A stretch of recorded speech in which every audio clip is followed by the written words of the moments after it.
অষ্টম শ্রেণীর বিজ্ঞান বিষয়ের প্রথম অধ্যায় প্রাণীজগতের শ্রেণীবিন্যাসের ৩টি ক্লাসের দ্বিতীয় পর্বে তোমাদেরকে স্বাগত জানাচ্ছি। আজকে আমরা অমেরুদণ্ডী প্রাণীগুলোর শ্রেণীবিন্যাস পড়ব, অর্থাৎ পরিফেরা থেকে শুরু করে একাইনোডার্মাটা পর্যন্ত অমেরুদণ্ডী প্রাণীগুলোর প্রধান পর্ব যেগুলো, সেগুলোর বৈশিষ্ট্য আমরা একে একে জানব। প্রাণীর শ্রেণীবিন্যাস সম্পর্কে তোমাদেরকে যদি আগে একটু বলে নেই, অ্যানিমেলিয়া রাজ্যের অন্তর্গত আমরা জানি প্রত্যেকটি প্রাণী। অ্যানিমেলিয়া রাজ্যটি মোট ৩৩টি পর্বে বিভক্ত। আগে কিন্তু আরো একটি পর্ব বেশি ছিল, সেটা হচ্ছে এককোষী প্রাণীদের পর্ব প্রোটিস্টা, প্রোটোজোয়া। তারা বর্তমানে প্রোটিস্টা রাজ্যের অধীনে একটি উপজগৎ বা উপরাজ্য হিসেবে অবস্থান করছে। আর এই ৩৩টি পর্ব নিয়ে বর্তমানে যে প্রাণীজগৎ গঠিত, এর ভেতরে ৩৩টি পর্ব থাকলেও প্রধান পর্ব মাত্র ৯টি। আর এই প্রধান ৯টি পর্বকে আমরা বলি মেজর পর্ব বা প্রধান পর্ব। আর এই ৩৩টি পর্বের ভেতরে ৯টির বাইরে যে কয়টি পর্ব আছে ওগুলোকে আমরা বলি অপ্রধান পর্ব বা নন মেজর পর্ব। আর এই ৯টি পর্বের মধ্যে কিন্তু মাত্র শেষ একটি পর্বে মেরুদণ্ডী প্রাণীদের অবস্থান। এই পর্বের প্রথম ৮টি পর্বের প্রাণী কিন্তু অমেরুদণ্ডী। অর্থাৎ এই পৃথিবীতে আমরা যত প্রাণী সাথে পরিচিত, যত প্রাণী আমরা আবিষ্কার করেছি, তাদের প্রায় সবাই অমেরুদণ্ডী। একটা অত্যন্ত ক্ষুদ্র অংশই কেবল মেরুদণ্ডী। তাহলে এবার আমরা প্রাণীদের পর্বগুলো একে একে জানবো। তার আগে তোমাদেরকে পর্বের নামগুলো তো দেখাতে হবে, তাই না? তো ৮টি অমেরুদণ্ডী প্রাণীর পর্বগুলোর নাম তোমাদের অবশ্যই মনে রাখতে হবে। সেগুলো হচ্ছে Porifera, Cnidaria, Platyhelminthes, Nematoda, Annelida, Arthropoda, Mollusca, Echinodermata. এবং মেরুদণ্ডী প্রাণীর যে পর্বটি সেটা হচ্ছে কর্ডাটা। এই ৯টি পর্ব হচ্ছে প্রধান প্রাণী পর্ব। তাহলে শ্রেণীবিন্যাস পড়ার আগে তোমাদের যে কাজটি অবশ্যই করে নিতে হবে সেটা হলো এই ৮টি পর্বের নাম মনে রাখা। ৮টি না, ৯টি পর্বের নাম মনে রাখা। এই পর্বগুলোর নাম মনে রাখতে না পারলে তোমাদের শ্রেণীবিন্যাস শেখা হয়ে উঠবে না। তাই তোমাদেরকে আমি পরামর্শ দেব এগুলো মনে রাখতে। এগুলো তোমরা যদি কয়েকবার খাতায় লিখে ফেলো অথবা ছন্দে ছন্দে পড়ে ফেলো, Porifera, Cnidaria, Platyhelminthes, Nematoda, Annelida, Arthropoda, Mollusca, Echinodermata, Chordata, তাহলে কিন্তু এটা তোমাদের খুব সহজেই মনে থাকবে। আচ্ছা, এবার প্রত্যেকটা পর্ব সম্পর্কে একে একে আলোচনা করার আগে আমরা চাচ্ছি প্রত্যেকটা পর্ব সম্পর্কে একটা হালকা পরিচিতি অর্জন করার জন্য। প্রথম পর্বটির নাম হচ্ছে পরিফেরা। পরিফেরা পর্বটি হচ্ছে সাগরের তলদেশের স্পঞ্জ জাতীয় প্রাণীগুলো। তোমরা যারা বিভিন্ন ভিডিওতে বা ডকুমেন্টারিতে সমুদ্রের তলদেশের দৃশ্য দেখেছো তারা জানো সমুদ্রের তলদেশে যে তলদেশ, মাটির সাথে লেগে থাকে বিভিন্ন ধরনের প্রাণী। মনে হয় যেন অনেক ধরনের ফুলের গাছ, সেগুলো কিন্তু উদ্ভিদ নয়, গাছ নয়, সেগুলো আসলে প্রাণী। সেগুলো একটা বিশাল অংশ আসলে প্রাণী। তো এদেরকে আমরা পরিফেরা বলে থাকি। এরপরে আছে আমাদের নিডারিয়া। নিডারিয়া বানানটা খেয়াল করেছো, এটা সি দিয়ে শুরু। এই পর্বের প্রাণীদের অধিকাংশ সমুদ্রে বসবাস করে। তোমরা জেলিফিশ সম্পর্কে জানো, জেলিফিশ কিন্তু নিডারিয়া পর্বের প্রাণী। তাহলে প্রথম পর্বটা হচ্ছে স্পঞ্জদের পর্ব পরিফেরা, পরের পর্বটা হচ্ছে জেলিফিশদের পর্ব নিডারিয়া। এই দুটি পর্বের অধিকাংশ প্রাণী কিন্তু সমুদ্রে বাস করে, তাই এরা অধিকাংশই সামুদ্রিক। তবে কিছু প্রজাতি আবার মিঠা পানিতেও বসবাস করে, অর্থাৎ নদীতে, হ্রদে বা পুকুরে। এর পরের দুটি পর্ব সম্পর্কে যদি আমি বলি, এরা কিন্তু পরজীবী প্রাণীদের পর্ব, প্রধানত পরজীবী। কেউ কেউ মুক্তজীবীও আছে পরজীবীর বাইরে। পরজীবী প্রাণী বলতে আমরা কি বুঝি? বিভিন্ন ধরনের কৃমি, তাই না? কৃমিদের মধ্যে যারা আমরা চ্যাপ্টা কৃমি বলতে যাদেরকে বোঝাই, বা ফিতা কৃমিগুলো, তারা কিন্তু প্রথম পর্বটা প্লাটিহেলমিনথেসের সদস্য। আর দ্বিতীয় পর্বটা হচ্ছে নেমাটোডা। এখানে আমরা চ্যাপ্টা নয় যেগুলো, অর্থাৎ গোল সুতার মতো, ঠিক আছে, সেই কৃমিগুলো নেমাটোডা পর্বে আমরা স্থান দিয়েছি। এই দুটি পর্ব মূলত পরজীবী প্রাণীদের পর্ব। এরপরে আছে অ্যানেলিডা পর্ব। অ্যানেলিডা পর্বের পরিচিত সদস্য হচ্ছে কেঁচো এবং জোঁক।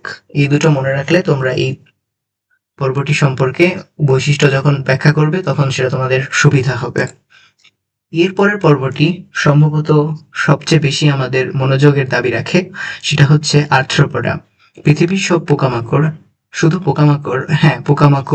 পোকামাকড় নয়, মূলত এর বাইরেও আরো বিভিন্ন ধরনের পোকামাকড় জাতীয় প্রাণী রয়েছে, সবাই কিন্তু আর্থ্রোপোডা পর্বের সদস্য। যত প্রকারের পিঁপড়া আছে, যত মাকড়সা কিংবা আমাদের পরিচিত চিংড়ি, কাঁকড়া, এগুলো সবই কিন্তু আর্থ্রোপোডা পর্বের প্রাণী। এবং এর পরের পর্বটা হচ্ছে মলাস্কা। এই পর্বের দুটি পরিচিত প্রাণী হচ্ছে শামুক এবং ঝিনুক, তাই না? তো মনে রাখতে হবে মলাস্কা মানে শামুক ঝিনুক জাতীয় প্রাণীগুলো। আর সবশেষে অমেরুদণ্ডী যে পর্বটা নিয়ে আমরা আলোচনা করছি সেটা হচ্ছে এখানোডার্মাটা। তোমরা সমুদ্র তারা দেখেছো, তাই না? সমুদ্রে এদেরকে পাওয়া যায়। এবং মজার ব্যাপার হলো এখানোডার্মাটা পর্বের প্রত্যেকটি প্রাণী সমুদ্রে বাস করে, সমুদ্রের বিভিন্ন স্তরে। এর কিন্তু কোনো মিঠা পানির সদস্য নেই। ঠিক আছে, তাহলে এই 8টি পর্ব সম্পর্কে তোমাদের আমি একটি আইডিয়া দিতে পারলাম। পরিফেরা হচ্ছে সমুদ্রের নিচের স্পঞ্জ, নিডারিয়া হচ্ছে জেলিফিশ জাতীয় প্রাণীগুলো, প্লাটিহেলমিনথেস হচ্ছে চ্যাপ্টা কৃমি, নেমাটোডা হচ্ছে গোল কৃমি, অ্যানেলিডা হচ্ছে কেঁচোজক, আর্থ্রোপোডা হচ্ছে পোকামাকড়, মলাস্কা হচ্ছে শামুক ঝিনুক, আর এখানোডার্মাটা হচ্ছে সমুদ্র তারা। এই ধারণাটি যদি তোমরা আগে নিয়ে নিতে পারো, তাহলে এরপরে আমরা যখন বৈশিষ্ট্য আলোচনা করব তখন তোমাদের বিষয়গুলো খুব সহজেই মনে থাকবে বলে আমি আশা করি। আমরা প্রথম যে পর্বটি নিয়ে আলোচনা করব সেটা হচ্ছে অমেরুদণ্ডী প্রাণী পর্ব, পরিফেরা। পরিফেরা শব্দটি এসেছে পোরাস এবং ফার দুটি শব্দ থেকে। পোরাস একটি ল্যাটিন ভাষার শব্দ, এর অর্থ হচ্ছে ছিদ্র। তোমরা জানো ইংরেজিতে একটি শব্দ আছে পোর, PORE। এই শব্দটার অর্থ কিন্তু ছিদ্র এবং সেটাও পোরাস শব্দটা থেকেই এসেছে। আর ফার শব্দের অর্থ হচ্ছে বহন করা, তাই না? আমরা যে ফেরি চিনি, ফেরির কাজ হচ্ছে বহন করা, একটা যানকে বহন করে নিয়ে যাওয়া। তো পরিফেরা শব্দের অর্থ হচ্ছে যারা ছিদ্র বহন করে, মানে ছিদ্রযুক্ত প্রাণী, বা বাংলায় কখনো কখনো এদেরকে ছিদ্রালো প্রাণীও বলা হয়। তো পরিফেরা হচ্ছে ছিদ্রযুক্ত প্রাণীদের পর্ব। মানে কি? এরা মূলত সমুদ্রের তলদেশের স্পঞ্জদের পর্ব। আমরা সেটা আগেই আলোচনা করেছি। এরা সাধারণত স্পঞ্জ নামে পরিচিত। এবার যদি এদের স্বভাব এবং বাসস্থান সম্পর্কে বলি, আমি তোমাদের আগেও বলেছি এরা অধিকাংশই সামুদ্রিক। তবে সামান্য কিছু প্রজাতি কিন্তু মিঠা পানিতেও বসবাস করে, সেটা আমি তোমাদের একটু পরে দেখাবো। এবং এরা সাধারণত দলবদ্ধভাবে বসবাস করে। তোমরা যারা স্পঞ্জ দেখেছো ডকুমেন্টারিতে বা ভিডিওতে, সমুদ্রের তলদেশে, টেলিভিশনে বা যেখানেই হোক, তারা লক্ষ্য করেছো যে সমুদ্রের স্পঞ্জগুলো কিন্তু অনেকগুলো সদস্য একসাথে বসবাস করে। আর এরা নিশ্চল, এরা কিন্তু চলাচল করে না। এবং মজার বিষয় হলো, যেহেতু পরিফেরা পর্বের এই স্পঞ্জগুলো সমুদ্রের তলদেশের সাথে, সি বেডের সাথে আটকে থাকে, চলাচল করতে এদেরকে দেখা যায় না মুক্তভাবে, সেহেতু এরা কি উদ্ভিদ না প্রাণী তাই নিয়ে কিন্তু জীববিজ্ঞানীদের মধ্যে মতভেদ ছিল দীর্ঘ সময়। পরবর্তীতে দেখা গেছে এরা প্রকৃতপক্ষে প্রাণী। এদের কিন্তু জড় কোষ প্রাচীর, সেলুলোজ নির্মিত কোষ প্রাচীর থাকে না, যেটা উদ্ভিদের বৈশিষ্ট্য, তাই না? অন্যান্য বৈশিষ্ট্যেও এরা সম্পূর্ণরূপে প্রাণীদেরই অনুরূপ। এরা সালোক সংশ্লেষণও করে না। এসব বৈশিষ্ট্যের কারণে বিজ্ঞানীরা পরবর্তীতে নিশ্চিত হন যে এরা হচ্ছে মূলত একটি পর্বের প্রাণী। ঠিক আছে, তাহলে আমরা এদের স্বভাব ও বাসস্থান সম্পর্কে পড়লাম। এরা অধিকাংশই সামুদ্রিক, তবে মিঠা পানিতেও কেউ বসবাস করে, সাধারণত দলবদ্ধভাবে বসবাস করে, এবং এরা নিশ্চল। এদের বৈশিষ্ট্য যদি একে একে আলোচনা করি, প্রথমত আমাদের সামনে আসবে এদের শরীরের গঠনটা কেমন। আমি একটু পরে তোমাদেরকে এটা ছবিতে দেখাবো, তার আগে তোমাদের বলে রাখি এরা খুবই সরল প্রকৃতির বহুকোষী প্রাণী। বহুকোষী তো হবেই, কারণ সব প্রাণী বহুকোষী আমাদের বর্তমান পঞ্চরাজ্য শ্রেণী বিন্যাস অনুযায়ী। তো বহুকোষী প্রাণীগুলো সরল প্রকৃতির বলতে আমরা কি বোঝাচ্ছি? আমরাও কিন্তু বহুকোষী প্রাণী, তাই না?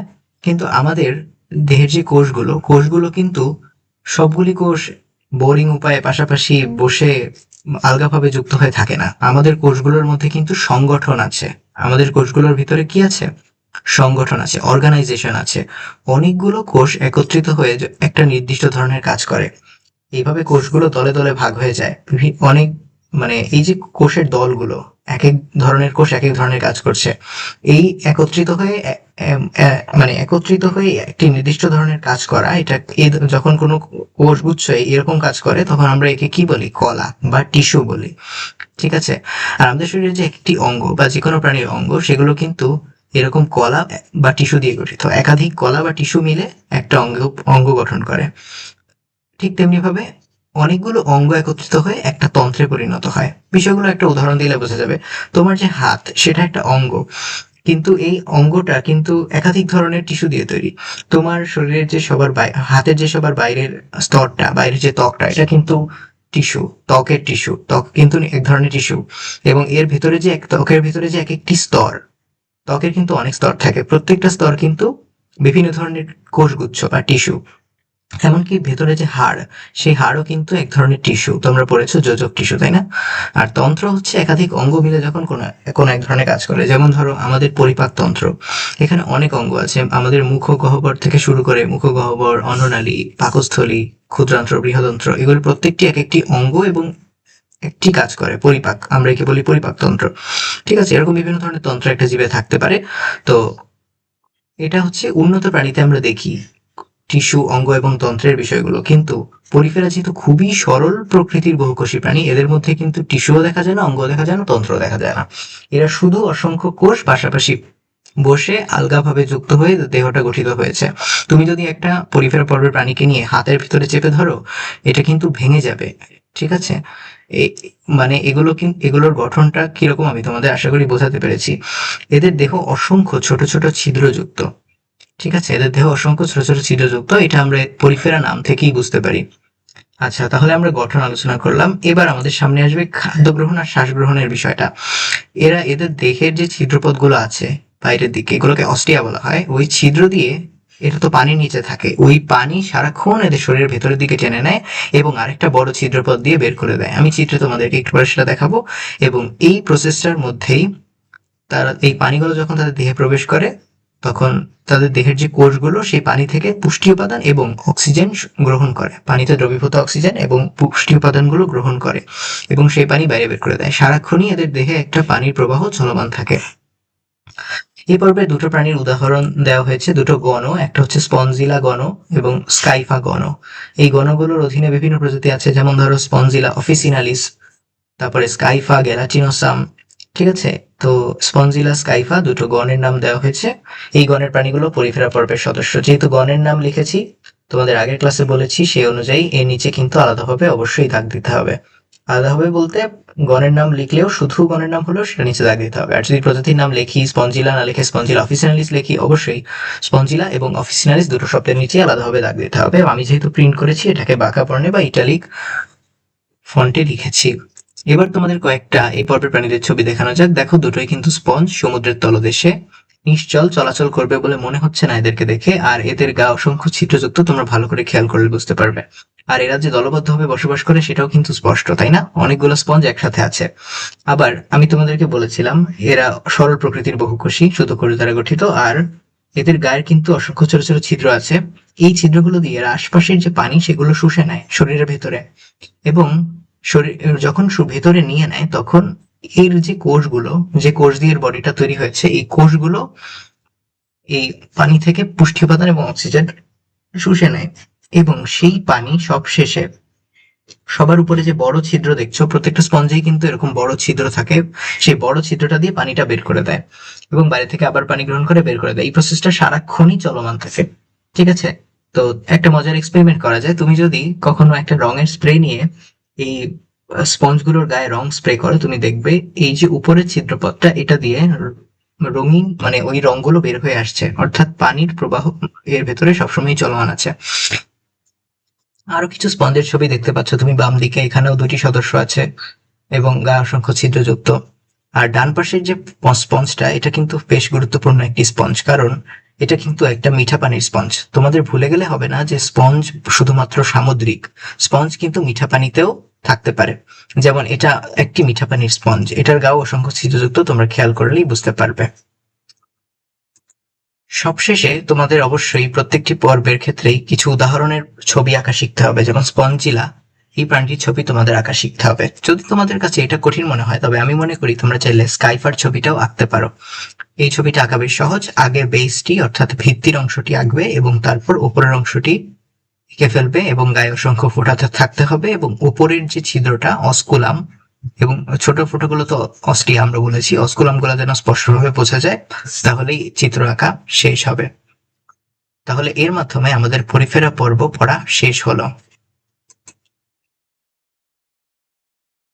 এরপরে আমাদের আলোচনার বিষয় হচ্ছে দ্বিতীয় পর্বটি, অর্থাৎ নিডারিয়া পর্ব। বানানটা খেয়াল করেছো, এখানে একটা সি আছে। যাই হোক, নিডারিয়া পর্বের নাম কেন নিডারিয়া পর্ব? এদের, এই পর্বের প্রাণীদের দেখে নিডোসাইট নামে এক ধরনের কোষ থাকে। এই কোষটি থাকার কারণে একে আমরা নিডারিয়া পর্ব নাম দিয়েছি। তবে অতীতে কিন্তু এটার নাম নিডারিয়া ছিল না, আগে এটাকে সিলেন্টারেটা নামে ডাকা হতো। কেন ডাকা হতো সেটা তোমাদেরকে আমি একটু পরে বলবো। এই পর্বের অধিকাংশ প্রাণী সামুদ্রিক, অর্থাৎ তোমরা খেয়াল করবে প্রথম দুটি পর্ব অর্থাৎ পরিফেরা নিডারিয়ার মধ্যে কিন্তু অনেক মিল আছে। এ পর্বের অধিকাংশ প্রাণীও সামুদ্রিক, তবে মিঠা পানির প্রজাতি আছে। যেমন এখানে লেখা হয়েছে খাল, বিল, নদী, হ্রদ, ঝর্ণায় বসবাস করে অনেক প্রজাতি। এরা কেউ একক কেউ দলবদ্ধভাবে বসবাস করে, অর্থাৎ পরিফেরার সাথে এটা একটা পার্থক্য। পরিফেরা পর্বের প্রাণীরা সাধারণত দলবদ্ধভাবে বসবাস করে, যেটা তোমরা চিত্রে দেখেছো। এটা কিন্তু কেউ কেউ একক সদস্য আছে এবং এরা কেউ নিশ্চল, আবার এদের মধ্যে কিন্তু মুক্ত সাঁতারুও আছে। তাহলে বসবাসের দিক থেকে বা জীবন মানে এদের জীবন ব্যবস্থার দিক থেকে দুটো পার্থক্য আমরা লক্ষ্য করছি। একটা হচ্ছে একক আর দলবদ্ধের পার্থক্য। পরিফেরা পর্বের অধিকাংশ দলবদ্ধ, কিন্তু নিডারিয়া একক দলবদ্ধ উভয়ই দেখা যায়। আবার নিশ্চল এবং মুক্ত সাঁতারু দুটাই কিন্তু নিডারিয়াতে দেখা যায়, কিন্তু পরিফেরার পর্বের কিন্তু অধিকাংশ না, সবাই কিন্তু নিশ্চল সদস্য। নিডারিয়া পর্বের প্রাণীদের বৈশিষ্ট্য যদি বলি, এদের দেহ দুটি ভ্রূণীয় কোষস্তর নিয়ে গঠিত। ভ্রূণীয় কোষস্তর কি? ভ্রূণ বলতে কি আমাদের সেটা আগে বুঝতে হবে। ভ্রূণ বলতে অবিকশিত প্রাণীদেরকে বোঝায়। মনে করো একটা ডিমের ভেতরে যখন একটা প্রাণী এখনো পরিপূর্ণ বিকশিত হয়নি, ঠিক আছে, প্রত্যেকটা ডিমের ভেতরে শুরুতে কি থাকে? কেবল একটি কোষ থাকে কিন্তু, তাই না? অথবা মাতৃগর্ভে, ঠিক আছে, বিকাশ এখনো চলছে একটা জীবের। সবার প্রথমে কি হয়? জাইগোট গঠিত হয়, ঠিক আছে। পুংজনন কোষ এবং স্ত্রী জনন কোষ মিলিত হয়ে একটি জাইগোট থেকে প্রত্যেকটা জীবের বিকাশ শুরু হয়। তো সেই জাইগোট অবস্থা কিন্তু একটা এককোষীয় অবস্থা, কিন্তু জাইগোট কিন্তু মাইটোসিস বিভাজনের মাধ্যমে বিভাজিত হয়ে অনেকগুলো কোষে পরিণত হয় এবং ধীরে ধীরে পূর্ণাঙ্গ প্রাণীতে পরিণত হয়। পূর্ণাঙ্গ প্রাণীতে পরিণত হওয়ার ক্ষেত্রে কিছু ঘটনা ঘটে প্রত্যেকটি জীবে। সেটা হলো ওই যে জাইগোটটা সেটা বিভাজিত হয়ে যখন অনেকগুলো কোষে পরিণত হওয়ার একটু পরেই এদের ভিতরে একটা রিঅ্যারেঞ্জমেন্ট ঘটে, অর্থাৎ কোষগুলো নিজেরাই একাধিক স্তরে বিন্যস্ত হয়ে যায় নিজেরা। তো কোষ তো প্রত্যেকটা প্রাণীর ওই ভ্রূণীয় দশায়, ওই অবস্থাটায় বিভিন্ন কোষে যে পুরো কোষগুলো যে বিভিন্ন স্তরে সে যে সজ্জিত হয়, এই সজ্জিত বিভিন্ন স্তরগুলোকে আমরা বলি ভ্রূণীয় কোষস্তর, ঠিক আছে। তো ভ্রূণীয় কোষস্তর, নিডারিয়া পর্বের প্রাণীর দুইটা ভ্রূণীয় কোষস্তর থাকে। তো তোমরা উচ্চতর শ্রেণীতে দেখবে যে উন্নত প্রাণীগুলোতে কিন্তু তিনটা ভ্রূণীয় কোষস্তর থাকে, ঠিক আছে। তো দেহ কিন্তু দুইটা ভ্রূণীয় কোষস্তর নিয়ে গঠিত।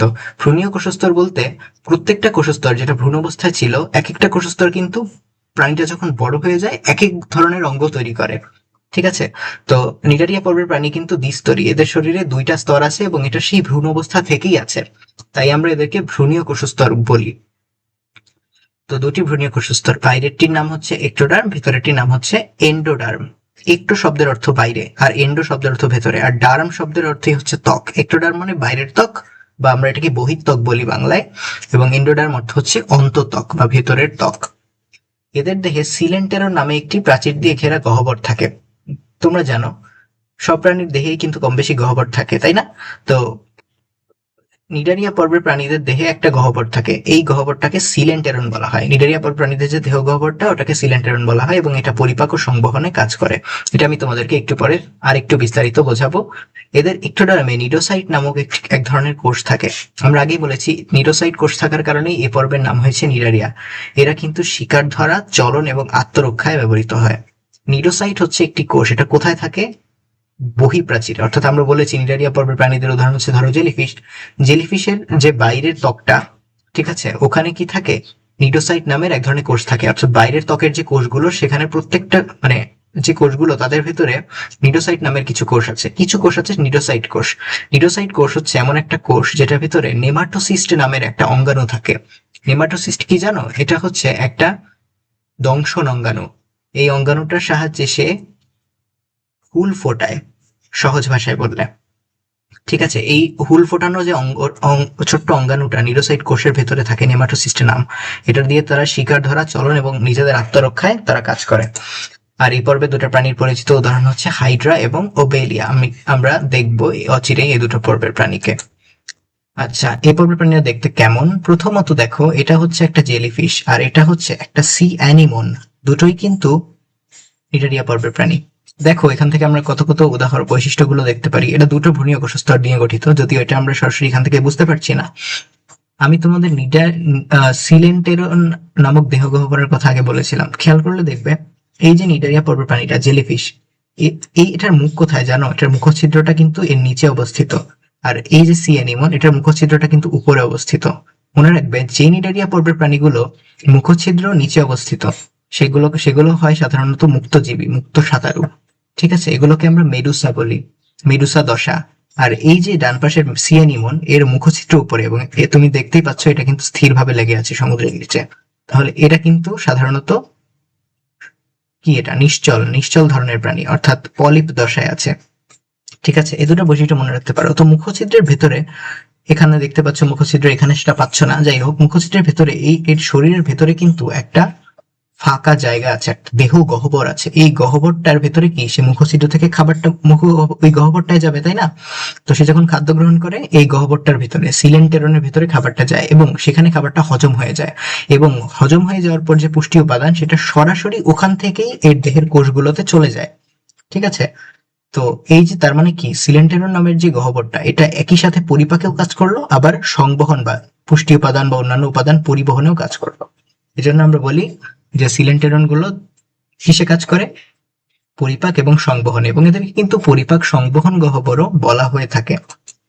তো এই দুইটি প্রাণী তোমরা দেখতে পারো, বাম পাশের প্রাণীটা হচ্ছে হাইড্রা, ডান পাশের প্রাণীটা হচ্ছে ওবেলিয়া। এরা কিন্তু অনেক ক্ষুদ্র। হাইড্রার মুখছিদ্র কিন্তু উপরে অবস্থিত, আর এগুলো হচ্ছে হাইড্রার কোর্সিকা। আর নিচে একটা ছোট্ট তরুণ হাইড্রা জন্ম নিচ্ছে হাইড্রা থেকে কুড়ি সৃষ্টির মাধ্যমে। আর ডান পাশের এই প্রাণীটি হচ্ছে ওবেলিয়া। এরা কিন্তু যথেষ্ট ক্ষুদ্র, যদিও খালি চোখে এদেরকে বোঝা যায়, ভালোভাবে দেখতে হলে আমাদের সরল বা জটিল অনুবীক্ষণ যন্ত্র ব্যবহার করতে হয়। তো নিডারিয়া পর্বের প্রাণীদের চিত্র আঁকাটা তোমাদের জন্য যথেষ্ট জরুরি মনে করি। তোমরা ছবিটি এঁকে নেবে বা স্ক্রিনশট তুলে রাখবে। ঠিক আছে, চাইলে কুড়িটি নাও আঁকতে পারো, বা তোমরা চাইলে আঁকতেও পারো। এবারে আমাদের আলোচনা হচ্ছে প্লাটিহেলমিনথিস পর্ব সম্পর্কে। প্রথমে আমরা একটু নামটা ভেঙে দেখি। আমরা এতক্ষণে কিন্তু পলিফেরা নিডারিয়া আলোচনা শেষ করে ফেলেছি। পলিফেরা হচ্ছে স্পঞ্জ, নিডারিয়া হচ্ছে ওই যে জেলিফিশদের পর্ব। আর 3 নাম্বার আর 4 নাম্বার পর্ব হচ্ছে প্লাটিহেলমিনথিস আর নেমাটোডা। এরা কিন্তু পরজীবী প্রাণীদের পর্ব। ঠিক আছে, তো প্রথম পরজীবী প্রাণীদের পর্বটা হচ্ছে প্লাটিহেলমিনথিস, পরেরটা নেমাটোডা। তো প্লাটিহেলমিনথিস, প্লাটি শব্দের অর্থই হচ্ছে চ্যাপ্টা। আমরা বলি না প্লেট বা থালা, ওটা কিন্তু চ্যাপ্টা আকারের হয়। তো শব্দগুলো রিলেটেড।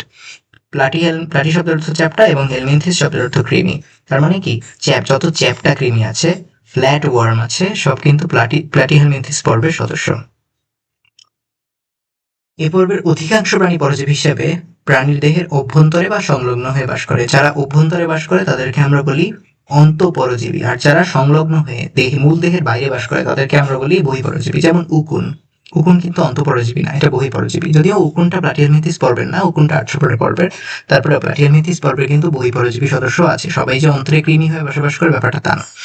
এমনকি সবাই যে পরজীবী ব্যাপারটা তাও না। এদের কিছু প্রজাতি কিন্তু মুক্তজীবী হিসেবে স্বাদু পানিতে, লবণাক্ত পানিতে, এমনকি সে ভেজা বা স্যাঁতসেঁতে মাটিতেও বসবাস করে, যেটা আমি তোমাদের একটু পরে দেখাবো। এদের বৈশিষ্ট্যগুলো যদি একটু আলোচনা করি, এদের দেহ কিন্তু চ্যাপ্টা, নাম শুনেই বোঝা যাচ্ছে। আর এরা কিন্তু উভলিঙ্গ। উভলিঙ্গ মানে কি, যে জীবে পুরুষ মানে পুং সদস্য এবং স্ত্রী সদস্য পৃথক নয়, অর্থাৎ এদের দেহে পুং জননাঙ্গ এবং স্ত্রী জননাঙ্গ উভয়ই উপস্থিত, তাদেরকে আমরা উভলিঙ্গ প্রাণী বলি। আর যেসব জীবে, যেমন ধরো মানুষে পুং সদস্য এবং স্ত্রী সদস্য আলাদা, তাদেরকে আমরা বলি একলিঙ্গ। মজার ব্যাপার, এর পরের যে এটা মানে পর্বটা, নেমাটোডা, তারা কিন্তু একলিঙ্গ, কিন্তু এই চ্যাপ্টা কৃমি কিন্তু উভলিঙ্গ। এটা আমরা খেয়াল করব। আর এরা সবাই তো বললাম আমি বহিঃপরজীবী, অন্তঃপরজীবী বা মুক্তজীবী। আর দেহ পুরো কিউটিকল দ্বারা আবৃত। কিউটিকল হচ্ছে একটা মানে আবরণ, যেটা শক্ত কিন্তু পাতলা এবং নমনীয়। নমনীয় হওয়ার অর্থ হচ্ছে এটাকে তুমি যদি বাঁকা করো তাহলে এটা ভেঙে যাবে না, ফেটে যাবে না, এটা বাঁকানো যায়, এবং শক্ত এবং পাতলা। ঠিক আছে, তো এরা কিউটিকল দ্বারা আবৃত।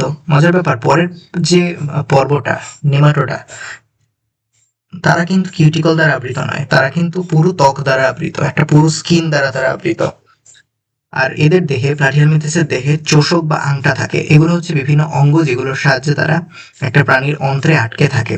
ঠিক আছে, এগুলো তো যেহেতু অনেকগুলোই আছে অন্তঃপরজীবী, প্রাণী দেহের ভেতরে, পৌষ্টিক নালীর ভেতরে কৃমি হিসেবে বসবাস করে, সুতরাং আটকে থাকার জন্য এদের চোষক এবং আংটা ব্যবহার করতে হয়।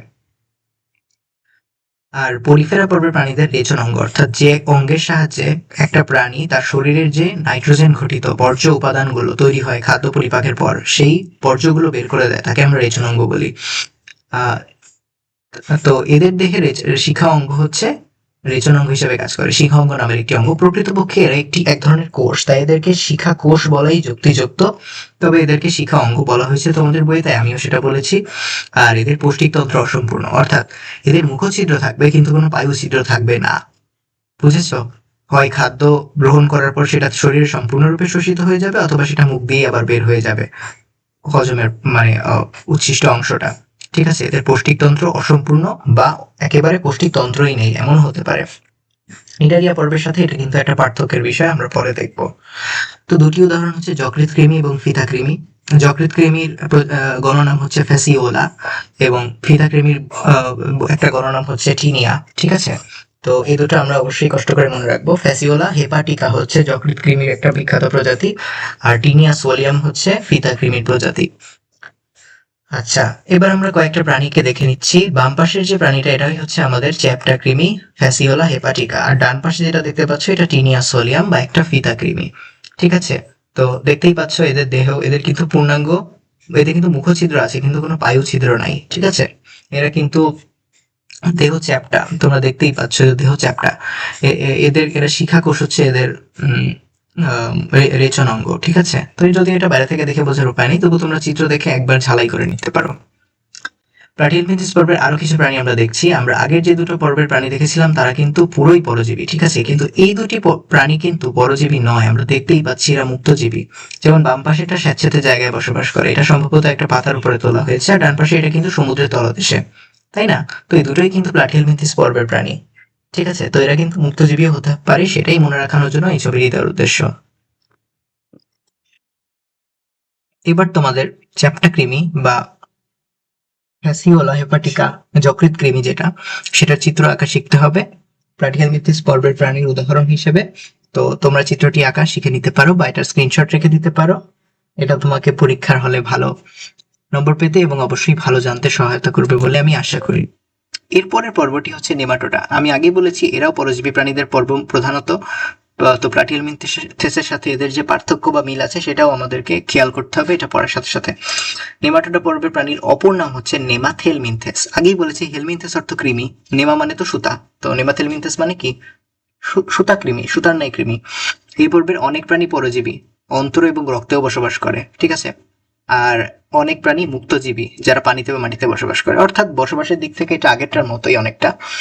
গোল কৃমি, ফাইলেরিয়া কৃমি, চোখের কৃমি, এরা নেমাটোডা পর্বের কৃমি, নেমাটোডা পর্বের সদস্য। গোল কৃমি তো নাম শুনেই বোঝা যাচ্ছে, গোল কৃমি হোক আর সুতা কৃমি হোক নেমাটোডা পর্বের হবে। আর ফাইলেরিয়া একটি রোগ, গোদ রোগ বলা হয়। এই রোগের কৃমি হচ্ছে নেমাটোডা পর্বের সদস্য। আর চোখের কৃমিও কিন্তু নেমাটোডা পর্বের সদস্য, যেটা তোমরা হয়তোবা দেখোনি, কিন্তু চোখের কৃমি কিন্তু হতে পারে। এদের বৈশিষ্ট্য কি? এদের দেহ নলাকার আর পুরু ত্বক দ্বারা আবৃত। আর প্লাটিহেলমিনথেসে কি ছিল? দেহ চ্যাপ্টা, আর কি দ্বারা আবৃত? হ্যাঁ, কিউটিকল দ্বারা আবৃত।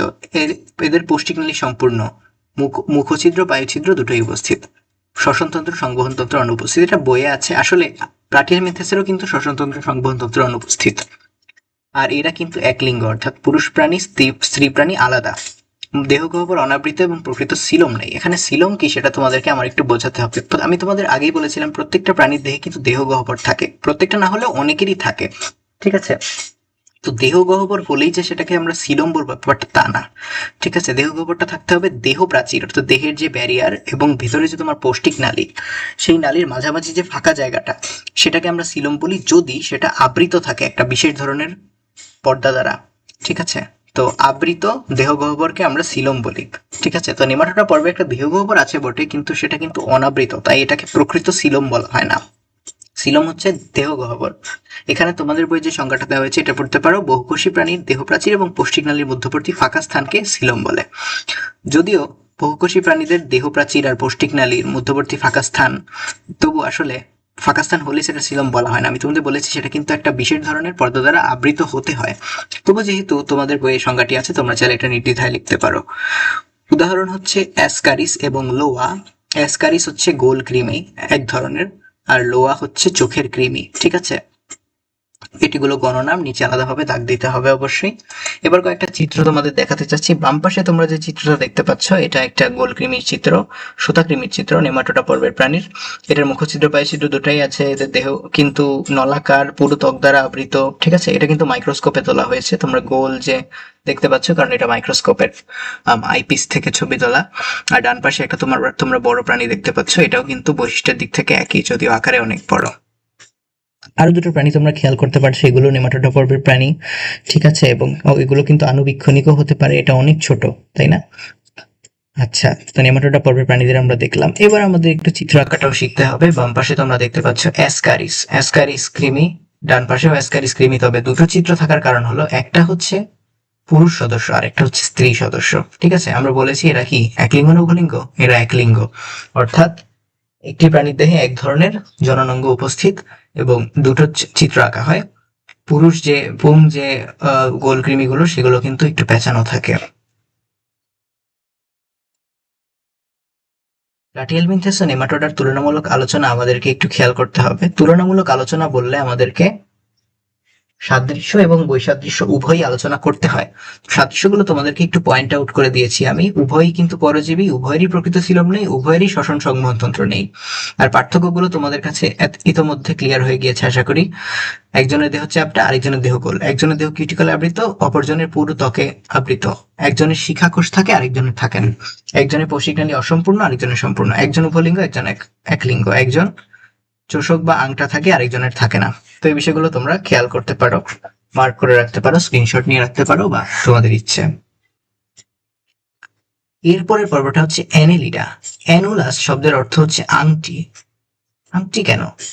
তোমরা নিশ্চয়ই কেঁচো এবং জোক দেখেছো, এরা কিন্তু অ্যানেলিডা পর্বের প্রাণী। তোমরা যদি কেঁচো বা জোক খুব কাছ থেকে খেয়াল করো, দেখবে অনেকগুলো রিংয়ের মতো যেন খণ্ড আছে পাশাপাশি যুক্ত হয়ে এই প্রাণীটার দেহটা তৈরি হয়েছে। ঠিক আছে, দেখলে এমনটা মনে হয়, তাই এদেরকে অ্যানুলাস বা আংটি, আংটির মতো খণ্ড আছে এদের দেহে, এই জন্য এদেরকে অ্যানেলিডা বলা হয়। এ পর্বের সকল প্রাণী নাতিশীতোষ্ণ উষ্ণমণ্ডলীয় অঞ্চলে, মানে পৃথিবীর সব নাতিশীতোষ্ণ আর উষ্ণমণ্ডলীয় অঞ্চলে এদেরকে পাওয়া যায়। নাতিশীতোষ্ণ মানে হচ্ছে আমাদের মতো, আর উষ্ণমণ্ডলীয় হচ্ছে গরম এলাকা। এই দুই জায়গায় এদেরকে পাওয়া যায়, অর্থাৎ শীতমণ্ডলীয় এলাকায়, বরফের দেশে এদেরকে হয়তো পাওয়া যায় না, বা পাওয়া গেলেও খুব কম পাওয়া যায়। এদের বহু প্রজাতি স্বাদু পানিতে, স্যাঁতসেঁতে মাটিতে, কিছু আবার অগভীর সমুদ্রে, কিছু গর্ত খুঁড়ে মাটিতে বা পাথরে বসবাস করে। এদের বৈশিষ্ট্য যদি বলি, এদের দেহ নলাকার এবং খণ্ডায়িত। খণ্ডায়িত কেন, এটা আমরা নাম শুনেই বুঝতে পারছি, কারণ অ্যানুলাস বা আংটির মতো খণ্ড। এদের দেহে রেচনাঙ্গ থাকে, সেটাকে আমরা বলি নেফ্রিডিয়া। এর আগে আমরা এটা রেচনাঙ্গ সম্পর্কে পড়েছি, তাই না? মনে করতে পারো? এদের দেহত্বকের মাধ্যমে শ্বাস প্রশ্বাস চলে। কেঁচো কিসের সাহায্যে শ্বাস নেয়? দেহ ত্বকের মাধ্যমে শ্বাস নেয়। এটা তোমরা আশা করি এখন থেকে মনে রাখবে। জোক কিসের সাহায্যে শ্বাস নেয়? দেহ ত্বকের মাধ্যমে শ্বাস নেয়। এদের কিন্তু ফুসফুস বা ফুলকা অনুপস্থিত। তাহলে এরা যে ত্বকের মাধ্যমে শ্বাস নেয়, তোমরা হয়তো বা কেঁচো নিয়ে ছোটবেলায় বা কখনো যদি গ্রামে বা কোনো মাটির কাছে যদি যাওয়া হয়ে থাকে, তাহলে দেখবে কেঁচো জাতীয় প্রাণীগুলো কিন্তু ভেজা মাটিতে বসবাস করে, কখনো শুকনো জায়গায় আসে না। তুমি যদি একটা কেঁচোকে গর্ত থেকে তুলে নিয়ে শুকনো জায়গায় রেখে দাও, একটু পরেই কিন্তু কেঁচো মারা যায়। কেন মারা যায় জানো? কারণ এর যে দেহত্বকটা সবসময় ভেজা থাকতে হয়।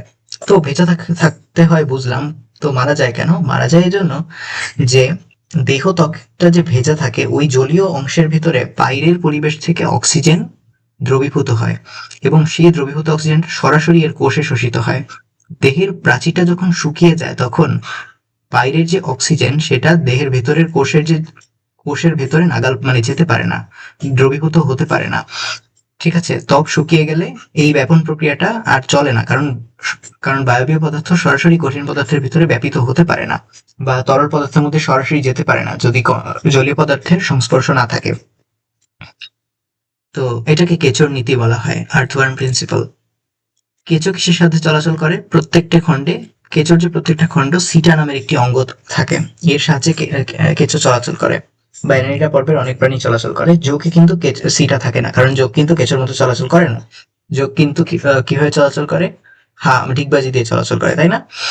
সিটা কি অঙ্গ? চলন অঙ্গ। সিটা কাকে বলে? অ্যানেলিডা পর্বের প্রাণীদের চলন অঙ্গকে সিটা বলে। উদাহরণ হচ্ছে কেঁচো এবং যোগ।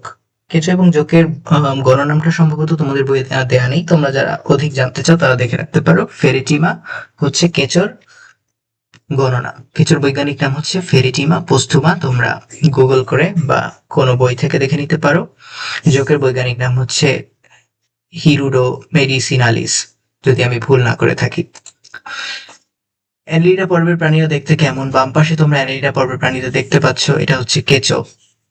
কেঁচোর কি কি বৈশিষ্ট্য? দেহ নলাকার, খণ্ডায়িত, দেখতেই পাচ্ছ। আর দুটো বৈশিষ্ট্য আছে, দেখা যায় না, তাই না? একটা হচ্ছে এদের রেচন অঙ্গের নাম হচ্ছে নেফ্রিডিয়া, এবং এদের যে দেহ প্রত্যেকটা খণ্ড, ঠিক আছে, এই খণ্ডগুলোর নাম কি? এই খণ্ডগুলোতে একটা চলন অঙ্গ আছে, মানে এমন একটা অঙ্গ আছে যার সাহায্যে এটা চলতে পারে, সেটা কি? সিটা। ঠিক আছে, সিটা হচ্ছে এদের চলনাঙ্গ। যোগের সিটা থাকে না, যোগ কিন্তু একটু ব্যতিক্রম ধর্মী। আচ্ছা, এরা কিসের সাহায্যে শ্বাস নেয়? ত্বকের সাহায্যে শ্বাস নেয়। দেখতেই পাচ্ছ ত্বক কতটা ভেজা, ত্বকের ভেতরে অক্সিজেন ব্যাপিত হয় পরিবেশ থেকে। এবার এদের চিত্র আঁকাটা তোমাদের আমি শিখতে বলবো। এটা চিত্র আঁকা বেশ সহজ, জাস্ট একটা কেঁচোর মতো কেঁচো আঁকবে, এই তো। আর দেহ খণ্ডগুলো দেবে, এবং এই যে বাঁকের অংশটুকু যেখানে বেঁকে গেছে দেহটা, ওখান দিয়ে আঁকতে গিয়ে একটু সাবধান থাকবে, কারণ এই জায়গাটাতেই চিত্রটা নষ্ট হওয়ার সম্ভাবনা থাকে। আর্থ্রোপোডা, আমি বলেছিলাম এই পর্বটা সম্ভবত আমাদের সবচেয়ে বেশি আলোচনার দাবি রাখে, কারণ আমরা যখন জীবজগৎকে ভাগ করেছি, এই পর্বটা আসলে বিশাল বড় একটা পর্ব। বিশাল বড় বলতে, পৃথিবীতে 13 লক্ষ প্রজাতির প্রাণী আছে, তোমাদেরকে আমি আগের ক্লাসে বলেছিলাম। এর ভেতরে তোমার কি মনে হয় পোকামাকড় পৃথিবীতে কতগুলো? 13 লক্ষ প্রজাতির প্রাণী আছে, এর ভিতরে 12 লক্ষ প্রজাতি কিন্তু আর্থ্রোপোডা, অর্থাৎ পোকামাকড় বা ওই রকম প্রাণী। আচ্ছা, পোকামাকড়ের নাম কেন আর্থ্রোপোডা হলো? আর্থ্রো শব্দের অর্থ হচ্ছে সন্ধি, সন্ধি মানে হচ্ছে জয়েন্ট। ধরো আমাদের কুনুই বা হাঁটু হচ্ছে আমাদের সন্ধি বা জয়েন্ট। পোডোস শব্দের অর্থ হচ্ছে পা, ঠিক আছে? তো আর্থ্রোপোডোস মানে কি? সন্ধিওয়ালা পা, জয়েন্টওয়ালা পা। তোমরা আমাকে বলো, তোমরা কি এখন পর্যন্ত জীবনে কখনো কোনো পোকামাকড় দেখেছ যার কোনো জয়েন্টওয়ালা পা নেই, যার হাত পায়ে জয়েন্ট নেই? এমন কোনো পোকামাকড় কিন্তু হয় না। যত আর্থ্রোপোডা পর্বের প্রাণী আছে এদের সন্ধিযুক্ত পা দেখা যায়, আরো অ্যাকিউরেটলি বললে সন্ধিযুক্ত উপাঙ্গ দেখা যায়। একটা প্রাণীর, ধরো একটা তেলাপোকা, এর মাথা থেকে লেজে মানে পেছনের দিক পর্যন্ত তুমি যদি একটা কাল্পনিক রেখা কল্পনা করো, এই রেখার বাইরের দিকে কিন্তু এর পাগুলো ছড়িয়ে আছে, তাই না? তো এই যে রেখাটা আমরা কল্পনা করলাম, এটাকে বলা হয় দেহ অক্ষ, ঠিক আছে? এই অক্ষের বাইরের দিকে বর্ধিত থাকে যে অঙ্গ কোনো প্রাণীর, সেগুলোকে আমরা বলি উপাঙ্গ, ঠিক আছে? তো এই উপাঙ্গগুলো, আর্থ্রোপোডা পর্বের যে উপাঙ্গগুলো সেগুলো সন্ধিযুক্ত বা জয়েন্ট যুক্ত, তাই না? এই পর্বটি প্রাণীজগতের বৃহত্তম পর্ব, এবং এদেরকে পৃথিবীর প্রায় সকল পরিবেশে পাওয়া যায়। আবার এদের কিন্তু বহু প্রজাতি পরজীবী আছে, অনেক প্রজাতি স্থলে, স্বাদু পানিতে, সমুদ্রে বাস করে, অনেক প্রজাতি উঠতেও পারে। যারা তেলাপোকা ভয় পায় তাদেরকে আর এই লাইনটা বুঝিয়ে বলতে হবে না। এদের বৈশিষ্ট্য যদি আলোচনা করি, এদের দেহ মস্তক, বক্ষ, উদর তিনটি অংশে বিভক্ত, মাথা, বুক এবং পেট তিনটি অংশে বিভক্ত। তোমরা একটা মৌমাছির দিকে খেয়াল করতে পারো, একটা কি বলে, একটা ফড়িং এর দিকে খেয়াল করতে পারো, একটা যে কোনো প্রাণীর দিকে খেয়াল করতে পারো, মস্তক, বক্ষ, উদর তিনটা অংশে শরীরটা বিভক্ত থাকে। তবে একটা মজার ব্যাপার বলে রাখি, এই বৈশিষ্ট্যটা কিন্তু আসলে সঠিক নয়। এই বৈশিষ্ট্যটা আর্থ্রোপোডা পর্বের একটা বিশাল অংশের জন্য সত্যি, কিন্তু একটা বিশাল অংশের জন্য কিন্তু সত্যিও নয়, বুঝেছো? মস্তক, বক্ষ, উদর এই তিন অংশে কিন্তু সব আর্থ্রোপোডা পর্বের প্রাণীর শরীর বিভক্ত থাকে না। কেবলমাত্র আর্থ্রোপোডা পর্বের ইনসেক্টা নামের একটি শ্রেণী আছে, সেই শ্রেণীর, অর্থাৎ যত প্রকার পতঙ্গ আছে, পতঙ্গ আর এই আর্থ্রোপোডা কিন্তু এক নয়। আর্থ্রোপোডা পর্বের অধীনে একটা শ্রেণী হচ্ছে ইনসেক্টা বা পতঙ্গ শ্রেণী, তাদের ক্ষেত্রে তিনটা অংশে বিভক্ত থাকে। তোমরা যদি মাকড়সার দিকে খেয়াল করে থাকো, তারা আর্থ্রোপোডা, কিন্তু তাদের কিন্তু দেহ তিনটা অংশে বিভক্ত না, তাদের কিন্তু দেহ দুইটা অংশে বিভক্ত থাকে, তাই না? আবার তোমরা যদি কাঁকড়া বা চিংড়ি দেখো, তাদের কিন্তু মাথা আর বুক আলাদা থাকে না, তাদের বুক আর মাথা কিন্তু একটা খণ্ড, মানে একটা অংশ, ঠিক আছে? এটাকে আমরা কি বলি? শির। শির মানে মাথা, বক্ষ শিরবক্ষ বা সেফালোথোরাক্স, ঠিক আছে? তো শিরবক্ষ থাকে আর উদর থাকে, দুই অংশে বিভক্ত হতে পারে আর্থ্রোপোডা পর্বের প্রাণী। এটাকে আমরা বলি অঞ্চলায়ন, বুঝেছো? তো অঞ্চলায়ন দেখা যায়, এটা হচ্ছে আর্থ্রোপোডা পর্বের বৈশিষ্ট্য। সবার ক্ষেত্রে তিনটা অংশ থাকে না, তোমাদের বই লিখেছে তাই আমিও লিখেছি। সন্ধিযুক্ত উপাঙ্গ বিদ্যমান, যেটা আমি তোমাদের একটু আগে বুঝালাম। মাথায় একজোড়া পুঞ্জাক্ষী ও অ্যান্টেনা থাকে। তাহলে আর্থ্রোপোডা পর্বের অর্থাৎ দুনিয়ার সব পোকামাকড়ের আরেকটা কি বৈশিষ্ট্য, এদের পুঞ্জাক্ষী থাকে এবং অ্যান্টেনা থাকে। অ্যান্টেনা হচ্ছে একটা সংবেদী অঙ্গ, যেটা সাহায্যে সে শব্দ তরঙ্গ বা অন্যান্য তরঙ্গ উপলব্ধি করতে পারে, খাদ্যের স্বাদ নিতে পারে বা সঙ্গী বাছাই করতে পারে। আর পুঞ্জাক্ষী হচ্ছে এক ধরনের চোখ, যেটা আসলে অনেকগুলি চোখ নিয়ে তৈরি, মানে অনেকগুলো একক থাকে একটা চোখে। ঠিক আছে, তোমরা যারা মাছির চোখ ভালোভাবে দেখেছো, অনেকগুলি ছোট ছোট ইউনিট একত্র হয়ে একটা চোখ, এই ধরনের চোখকে আমরা পুঞ্জাক্ষী বলি। এদের যে নরম দেহ, এদের দেহ কিন্তু নরম।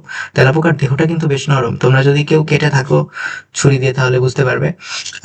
দেহটা খুব নরম, কিন্তু এটা কাইটিন সমৃদ্ধ শক্ত আবরণী দ্বারা আবৃত। কাইটিন কিন্তু এক ধরনের শর্করা জাতীয় পদার্থ। ঠিক আছে, এটা তোমরা উচ্চতর শ্রেণীতে দেখবে। তো কাইটিন সমৃদ্ধ শক্ত আবরণী দ্বারা আবৃত থাকে কাদের দেহ?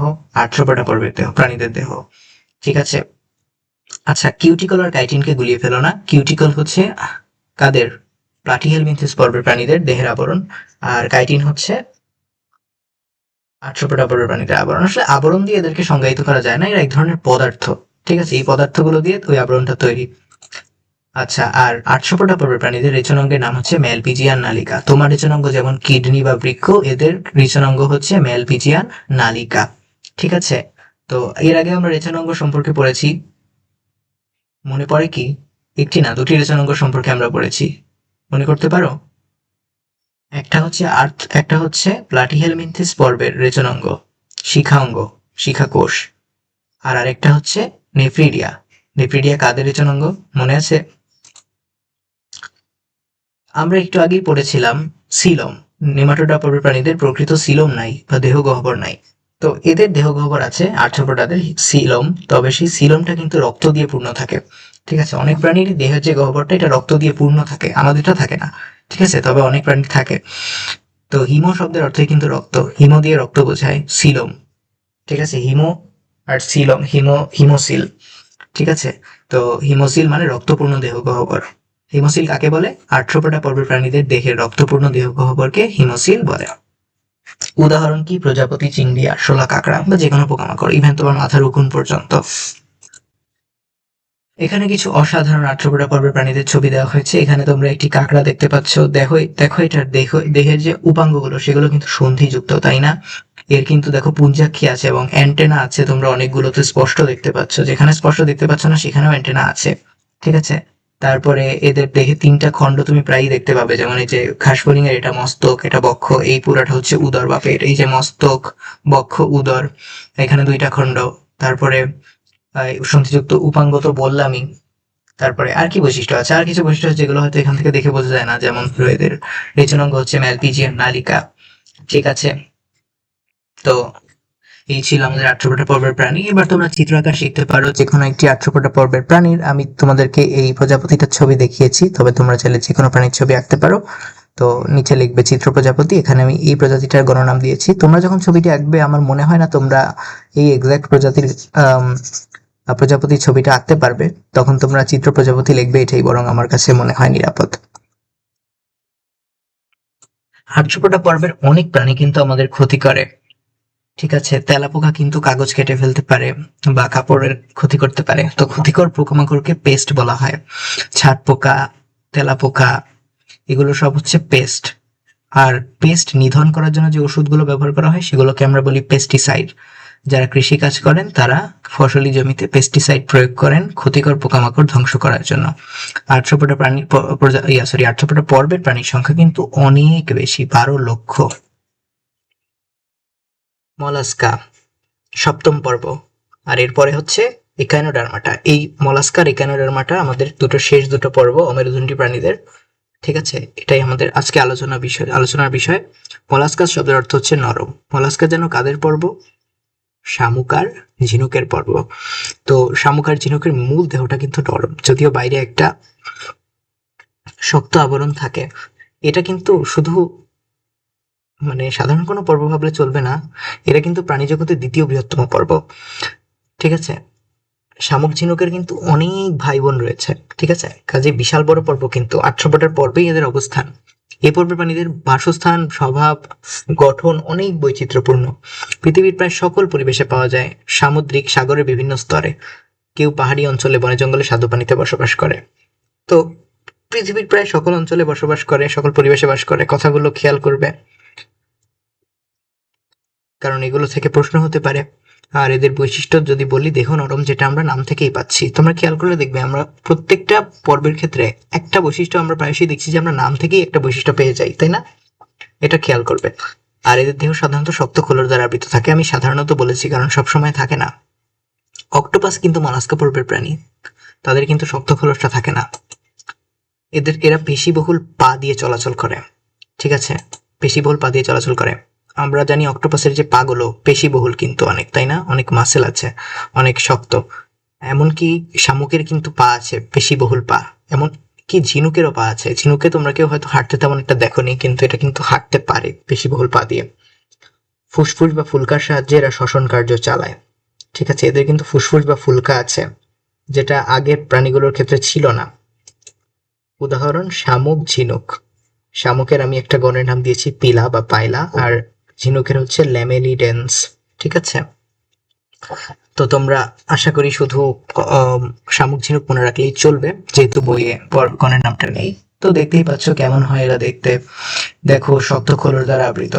আর মনে রাখবে, শক্ত খোলসের নিচে আরেকটা লেয়ার আছে যেটাকে ম্যান্টল বলা হয়, ম্যান্টল নামক পর্দা। ম্যান্টল পর্দার ভেতর থেকে ক্যালসিয়াম জাতীয় উপাদান নিঃসৃত হয়ে এই শক্ত খোলসটা তৈরি হয়েছে, ঠিক আছে? আর এদের পেশিবহুল পা আছে, দেখতে পাচ্ছ। এদের মুখে কিন্তু খুব ধারালো একটা জিহ্বা থাকে, সেটাকে রেথি জিহ্বা বলা হয় বা রেডুলা বলা হয়, ঠিক আছে? আর এই হলো বৈশিষ্ট্য, ঠিক আছে? ফুসফুস আছে বললাম। আর কি বৈশিষ্ট্য আছে? আর কি বৈশিষ্ট্য আছে?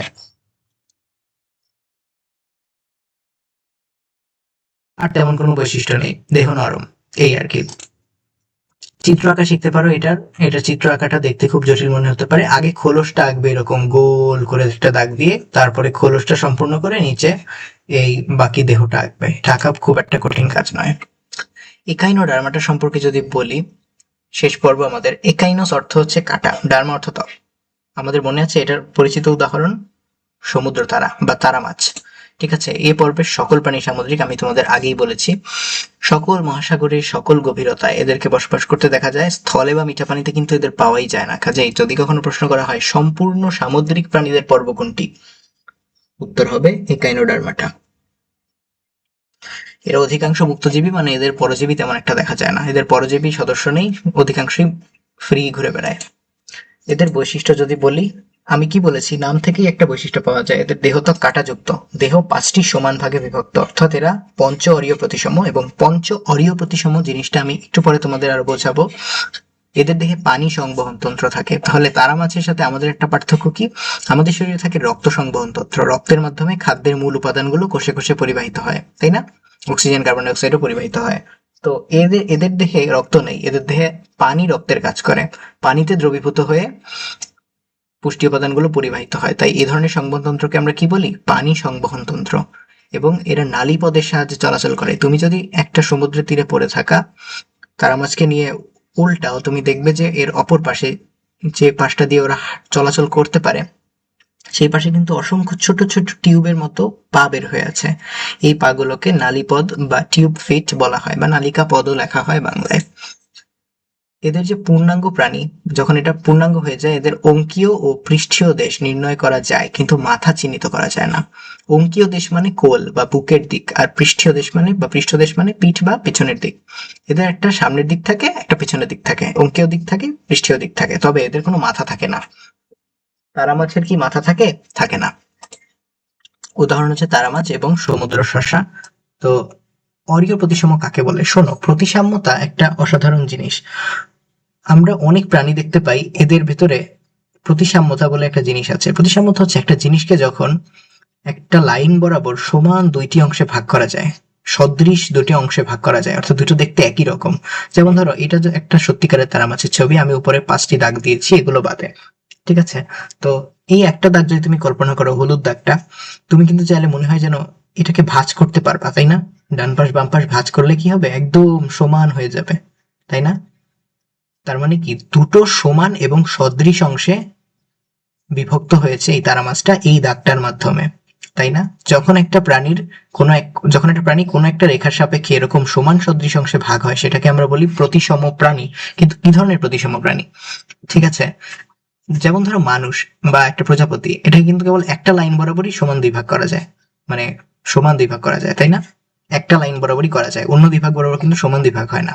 ঠিক আছে, একটা প্রজাপতি তুমি পাশাপাশি ভাগ করলে কিন্তু সমান দুই ভাগ হবে না, উপর নিচে কিন্তু সমান অংশ হবে না। বাট উপর নিচে যদি টান দাও তাহলে কিন্তু সমান দুই ভাগ করা যায়। তো এগুলোকে আমরা বলি দ্বিপার্শ্বীয় প্রতিসম প্রাণী, অর্থাৎ দুইটা সাইড থাকে। তো একানোডার্মাটা পর্বের প্রাণীগুলো সাধারণত কি ধরনের? অরীয় প্রতিসম। অরীয় কাকে বলে? অরীয় কথার অর্থ হচ্ছে একাধিক। অরীয় কথার অর্থ কি? একাধিক, মানে এদেরকে একাধিক লাইন বরাবর দুই ভাগে ভাগ করা যাবে। দেখো এই যে প্রাণীটা একানোডার্মাটা পর্বের, আমি কিন্তু 5টা লাইন দিয়েছি আলাদা আলাদা। প্রত্যেকটা দাগের দাগ দাগ কিন্তু এই প্রাণীটাকে সমান দুই ভাগে ভাগ করেছে, তাই না? প্রত্যেকটা দাগ এই প্রাণীটাকে সমান দুই ভাগে ভাগ করেছে। যখন কোনো প্রাণীর ক্ষেত্রে আমরা এরকমটা দেখি যে একাধিক দাগ আছে, মানে একাধিক রেখা বরাবর একটা প্রাণীকে সমান সদৃশ অংশে ভাগ করা যাচ্ছে, তখন আমরা এটাকে বলি অরীয় প্রতিসম প্রাণী। ঠিক আছে, তো এটা একটা অরীয় প্রতিসম প্রাণী। তবে অরীয় প্রতিসমর ভেতরে কিন্তু আবার স্পেসিফিক কিছু ভাগ আছে। যেমন এই যে এই প্রাণীটা, এখানে রামাটা পর্বের অনেক প্রাণী, এটাতে কিন্তু এমন 5টা রেখা আছে যা এই প্রাণীটাকে সমান দুই ভাগে ভাগ করে, সমান সদৃশ অংশে ভাগ করে। যখন এরকম 5টা রেখা থাকে আমরা সেগুলোকে বলি পঞ্চ অরীয় প্রতিসম। ঠিক সেরকম কিন্তু চতুর অরীয় প্রতিসম আছে। আমরা যে জেলিফিশ দেখেছিলাম না নিডারিয়া পর্বের, নিডারিয়া পর্বের যারা জেলিফিশ তারা কিন্তু চতুর অরীয় প্রতিসম, মানে ঠিক আছে, চতুরীয় প্রতিসম, মানে এদের কিন্তু 4টা রেখা আছে যাদের দ্বারা এদেরকে সমান দুই ভাগে ভাগ করা যায়। ঠিক আছে, তো কিন্তু ইকানোডার্মাটা পর্বের ক্ষেত্রে আমরা কি শিখলাম? এদেরকে 5টা রেখা বরাবর সমান দুই ভাগে ভাগ করা যায়, তাই এদেরকে পঞ্চ অরীয় প্রতিসম প্রাণী বলা হয়। তো অরীয় প্রতিসম প্রাণী কাকে বলে? যে সকল প্রাণীকে তাদের দেহের কেন্দ্রীয় অক্ষ বরাবর একাধিক উপায়ে সমান দুই ভাগে ভাগ করা যায় তাদেরকে অরীয় প্রতিসম প্রাণী বলে। একাধিক কেন্দ্রীয় অক্ষ বরাবর কথাটার মানে কি? প্রত্যেকটা প্রাণী একটা কেন্দ্রীয় অক্ষ থাকে, ঠিক আছে?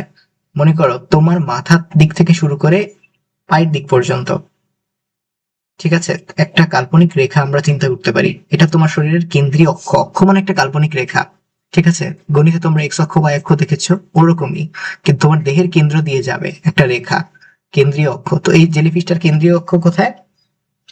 কেন্দ্রীয় অক্ষটা খাড়া, তোমরা সেটা হয়তো বুঝতে পারছো না, সেটা হচ্ছে খাড়া। ঠিক আছে, তুমি যে স্ক্রিনে এই ছবিটি দেখছো, ওই স্ক্রিনের উপর থেকে এই যে ঠিক মাঝ বরাবর হয়ে ভেতরে চলে গেছে একটা কাল্পনিক রেখা, এটা হচ্ছে কেন্দ্রীয় অক্ষ। এবং কেন্দ্রীয় অক্ষ বরাবরই কিন্তু আমার 5টা রেখা দিয়ে প্রাণীটাকে ভাগ করেছি, তাই এটা পঞ্চঅরীয় প্রতিসম। মলাস্কা পর্বের প্রাণীরা দেখতে কেমন তোমাদেরকে আমি দেখিয়ে দিলাম। দেখো এটা, দেখো কেমন, ঠিক আছে? এটার নালিকা পথ থাকবে নিচে, এটা পঞ্চঅরীয় প্রতিসম, এটা পঞ্চঅরীয় অবস্থায় নেই। ঠিক আছে, সবসময় যে পঞ্চঅরীয় দেখা যায় ব্যাপারটা তা না। যেমন এই যে পঞ্চঅরীয় প্রাণীটা জেলিফিশ, এটাও কিন্তু ভ্রূণ অবস্থায় পঞ্চঅরীয় থাকে না। ঠিক আছে, তো এই হলো আমাদের পঞ্চঅরীয় প্রতিসম প্রাণী। এখানটার মাটা দেহ কিন্তু কাঁটাযুক্ত, ধরলে বুঝতে পারবে, হয়তো চিত্র দেখে বুঝতে পারছো না। আর আরেকটা বিষয় হচ্ছে, এটা মজার বিষয়, তুমি যদি এর হাত একটা কেটে ফেলো, ওই কেটে যাওয়া হাতটা থেকে কিন্তু পূর্ণাঙ্গ একটা প্রাণী জন্ম নেবে, জানো? এটাকে আমরা বলি রিজেনারেশন। আচ্ছা, তো এই পর্বে প্রাণীদের ছবি আঁকা শিখতে পারো, খুব সুন্দর একটা ছবি, তোমাদের বই থেকেই নেওয়া হয়েছে, তো ছবিটা আঁকা তোমরা শিখে নেবে। আশা করি এর মাধ্যমে আমাদের ইকানোডার্মাটা পর্ব শেষ হলো। আর এই যে অমেরুদণ্ডী প্রাণীদের পর্বগুলো, এগুলোর ক্ষেত্রে কিছু গুরুত্বপূর্ণ অঙ্গ বা গুরুত্বপূর্ণ কোষ বা গুরুত্বপূর্ণ কিছু বৈশিষ্ট্য আছে, ইউনিক বৈশিষ্ট্য। নিডোসাইট কি? নিডারিয়া পর্বের প্রাণীদের এক্টোডার্মে বিদ্যমান একটি বিশেষ বৈশিষ্ট্যপূর্ণ কোষ, যা শিকার, চলন, আত্মরক্ষায় ব্যবহার হয়। সিলেন্ডারন হচ্ছে নিডারিয়া পর্বের প্রাণীদের দেহ গহ্বর, পরিপাক সংবহনে কাজ করে। আর শিখা কোষ নিউক্লিডিয়াম অ্যালপিজের নালিকার রেচনাঙ্গ, একটা প্লাটিহেলমিনথেসের, একটা অ্যানিলিডার, একটা আর্থ্রোপোডার। সিটা হচ্ছে অ্যানিলিডার পর্বের চলন, হিমোসিল হচ্ছে আর্থ্রোপোডার রক্তপূর্ণ দেহ গহ্বর। এই বিষয়গুলি তোমরা সেভ করে রাখো বা তুলে রাখো, ঠিক আছে? তো এর মাধ্যমে আমরা আমাদের অমেরুদণ্ডী প্রাণী শ্রেণীবিন্যাস সম্পর্কে যে দীর্ঘ আলোচনা সেটা শেষ করলাম। তোমরা মেইন বইটি পড়বে, সেটা দাগাবে এবং ভালো মতো সেগুলো, সেখানকার তথ্যগুলো খেয়াল করবে, উদাহরণগুলো মনে রাখবে। তাহলে আমি আশা করি এই ক্লাসটি দেখার পরে তোমাদের অমেরুদণ্ডী প্রাণীদের শ্রেণীবিন্যাস অর্থাৎ প্রথম 8টি পর্ব সম্পর্কে আর কোনো কনফিউশন থাকবে না। এর পরবর্তী ক্লাসে আমরা করডাটা পর্বটা সম্পর্কে বিস্তারিত আলোচনা করবো এবং করডাটা পর্বের ভিতরে যে শ্রেণীগুলো আছে, সাইক্লোস্টোমাটা থেকে সাইক্লোস্টোমাটা থেকে শুরু করে স্তন্যপায়ী পর্যন্ত সবগুলো আমরা আলোচনা করব এবং এই অধ্যায়টি সেই 3য় ক্লাসে শেষ হয়ে যাবে। তোমাদের সবাইকে দেখার আমন্ত্রণ জানিয়ে শেষ করছি।